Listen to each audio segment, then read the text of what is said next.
right, Surfer Ray here, NorCal Bees, and share with you a little something I've been doing the last, a month and a half, 2 months. Came a time I needed some queens.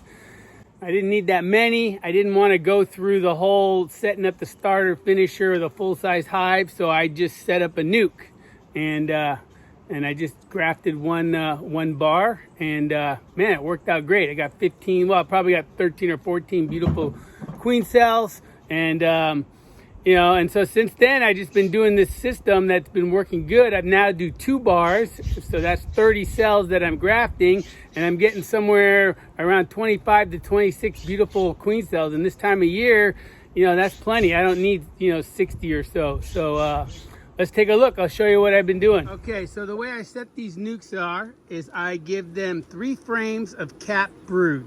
So no eggs, no larvae, just all capped brood that's ready to emerge. Then I give them a nice frame of pollen and nectar. It is critical to have plenty of bee bread. That's, the food that they're gonna be feeding these young larvae. So you gotta make sure to do that.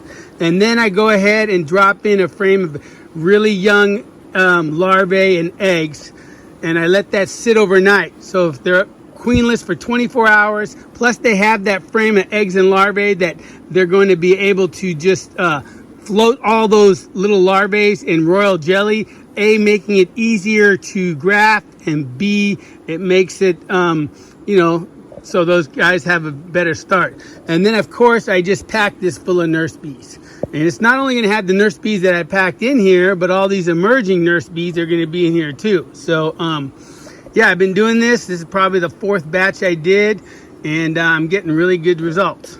So let's pull our frame out and go do some grafting. Here we are, we're ready to graft. We're in the little grafting shed here. So we have a damp towel that we keep on the larvae to keep them moist. It's not cold you have to worry about, it's drying out. And so we got our cells here. I actually have my frame on this board that's tilted, and I got it upside down, so I'm looking more down into the cells, because the bees always make the cells with a slight downward angle to keep the nectar. So we put the frame upside down. Then I got all my queen cups here ready to be grafted into. I got a headlamp, and I got some really strong readers. I used to try, headlamps and other things, but I found this combination of headlamp and really strong readers is the best, because them are really hard to see, those little cells. And then the next thing we do is get our grafting tool. I like the Chinese one. Has a little flexible end here. Once we get the larvae on there, you just push the plunger to push it out and drop it into the cell here. And the last thing we do is get in the dark, because it's much better to do this in the dark. All right, this is the size of larvae we want. I mean, it is so tiny. But the closer they are to egg, the more royal jelly they'll get, and the bigger and better the queens will be. All right, Surfer Ray here, and it is the moment of truth. We put this graft in on 9/1, and I haven't checked on them since. Usually I kind of see what kind of take I got the next day, but I didn't do it because we've been real busy. So we have not been in here yet. So let's see what we got going.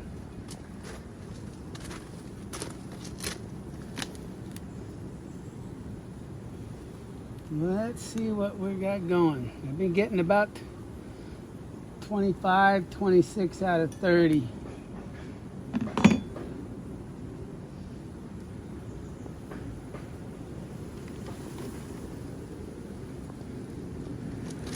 All right. Looks like we got a bunch of good cells here. Let me grab a brush.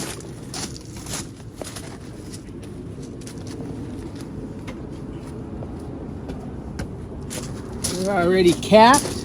See how they're all hanging in there? They're doing the bee chain down here. So let's see what we got here.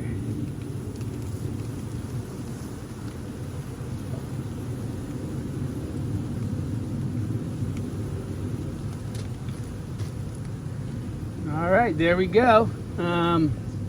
1, 2, 3, 4, 5, 6, 7, 8, 9, 10, 11, 12, 13, 14, 15, 16, 17, 18, 19, 20, 21, 22, 23, 24. So 24 out of 30, not bad. And you might think, oh, they don't look that big, but you got to take into account that the cell actually starts here at the bottom of the cup. So the cell goes from there all the way out. So these are actually, you know, good sized cells right here. So these guys are pretty much ready to be dropped into a nuke. So tomorrow we'll be making a bunch of splits and putting these bad babies in here. And when we're done, we'll leave you know, one cell in here and let this thing, you know, become a nuke. So that's usually what I do. So I use the nuke to make the cells, and then I create an extra nuke for, you know, so I can have another nuke. Everybody loves free bees, right? All right, I'm pretty stoked. We got plenty of cells, more than what I need, and yeah, that worked out pretty good. All right, Surfer Ray, NorCal Bee.